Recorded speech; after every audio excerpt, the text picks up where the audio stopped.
শুভ সকাল বন্ধুরা, আশা করছি তোমরা সবাই ভালো আছো। আমিও ভালো আছি। আমার ঘরোয়া জীবন কাহিনীতে তোমাদের সবাইকে স্বাগত জানাই। যারা নতুন আছো আমার চ্যানেলটা ভালো লাগলে, আমার ভিডিও ভালো লাগলে তারা আমাকে সাবস্ক্রাইব করে দিও, কারণ তোমাদের সাপোর্ট না থাকলে এগিয়ে যেতে পারবো না। সকালবেলায় আমার শাশুড়িমা বাজার করে নিয়ে এসেছে, তাই বাজারের একটু গল্প হচ্ছিল।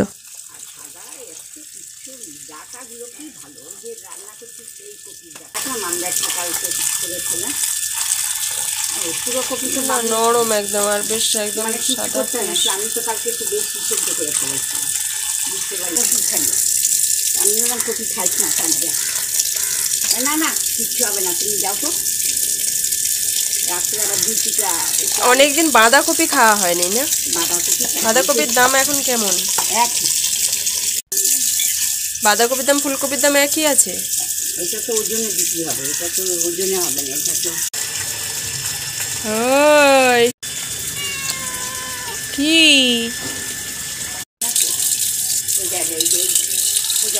আজকে বাড়িতে কাটাপোনা নিয়ে এসেছে, তাই কাটাপোনা দিয়ে ফুলকপি দিয়ে আলু দিয়ে ঝোল হবে। আর শীতকালে তো তোমরা জানোই একটু ধনেপাতা না দিলে ভালো লাগে না, তাই প্রতিটা রান্নাতেই আমাদের প্রায় ধনেপাতা দেওয়া হয়, এবং এই মাছের ঝোলেও দেওয়া হবে। ওই কারণে সবজিগুলো সব ধোয়া হচ্ছিল এবং মাছটা নিয়ে এসেছে, মা মাছটা ধুতে বসে পড়েছে, আমি আবার ভিডিও করছিলাম। আমাদের বাড়িতে কাটাপোনাটা খুব একটা কেউ ভালোবাসে না, জানো। কাটাপোনাই বলো বা কাতলা, এই ধরনের মাছগুলো খুব একটা বেশি ভালোবাসে না। আমার যে কোনো মাছ হলেই হবে, কিন্তু আমার কর্তামশাই ওই ছোট ছোট মাছগুলোই একটু বেশি ভালোবাসে। ওই কারণে আমাদের কাটাপোনাটা খুব কমই আনা হয়। কাতলা মাছ তো প্রায় আনা হয় না, এবং দামের জন্যও সেটা আনা হয় না। বাজার থেকে ওই জন্য ছোটো মাছই বেশি আনে।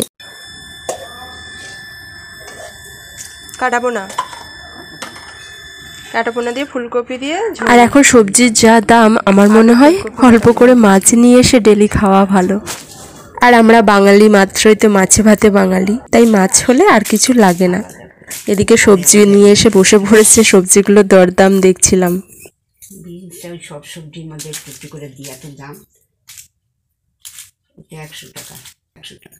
আর এইটা 40 টাকা, এইটা শুধু 40, এইটা 60 টাকা। না এটাও তো গড়ে ধরলো 100 টাকার মধ্যে, সব একসঙ্গে ওজন করলো। কপিটা ভালো হয়েছে, কপিটা 30 টাকা, ঠাসা কপি। আরও এই চেয়েও ছোটো ছিল, এই রং ছিল ফোটা, 25 টাকা। না ফোটা কপি আমার ভালো না। কালকে কপির তরকারি। ধনেপাতাটা ক টাকা নিয়েছে? 5 টাকা। ভালো, 5 টাকা অনেকটা দিয়েছে, বেশি ধনেপাতা। বেগুনটা মাছের দিয়ে। আর বেগুনগুলো 60 টাকা, এইগুলো 60 টাকা, কালকেরটা 80 টাকা। সরু সরু বেগুন, এইগুলো ভালো মাছের খেতে, দাম কম। আর ওই বেগুন 80 টাকা, 100 টাকা। এইটা 100 টাকা। এটাতে কি মাছ আছে? ওইটা মোরলা মাছ আনছি, গান মোরলা। এর মধ্যে একটু সকালে ব্রেকফাস্টের জন্য ডিমের ভুজিয়া করে নেব, এবং তার সাথে পাউরুটি আছে। আর আমি এই রকম ডিমের ভুজিয়া খেতেই একটু বেশি ভালোবাসি। একটু পেঁয়াজটা ভাজা ভাজা হয়ে গেলে ডিমটা দিয়ে ভুজিয়া মতো করে নেব। আমি 2টো লঙ্কা কুচিয়ে দিয়েছিলাম পেঁয়াজের মধ্যে, কিন্তু লঙ্কাগুলো এত ঝাল ছিল। বাজারের ডিমের দামটাও 7 টাকা থেকে 8 টাকা করে দিয়েছে। তাহলে বলো, এই রকম যদি বাজারের দাম বাড়তে থাকে, সাধারণ মানুষ কি করবে? প্রথমে ভাবলাম একটু ডিম টোস্ট করব, কারণ অনেক দিন ডিম টোস্ট খাওয়া হয়নি। কিন্তু তারপরে দেখলাম না, মিষ্টি পাউরুটি আছে, তার সাথে এইরকম ডিমের ভুজিয়া করলে ভালোই লাগবে খেতে।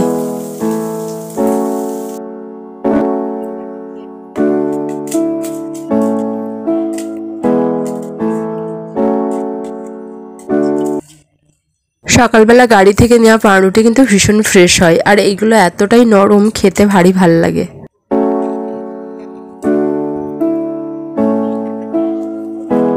আর মঙ্গলবারের ভিডিওটা আমার কমপ্লিট করা হয়নি। পরের দিন অর্থাৎ বুধবারে এই মাছগুলো এনেছিল, সেটা হচ্ছে গাংমৌরলা মাছ। আগে আমি তো এই গাংমৌরলা মাছ কোনোদিন চিনতামই না, এখন এইখানে এসে, শ্বশুরবাড়িতে এসে আমি চিনেছি, এবং খেতেও বেশ ভালো লাগে। আর একেবারেই সাদা ফ্রেশ মাছগুলো। এই মাছগুলো কিন্তু ভীষণ টেস্টি মাছ। আজকে এই মাছগুলো ধনেপাতা বেগুন দিয়ে রান্না হবে।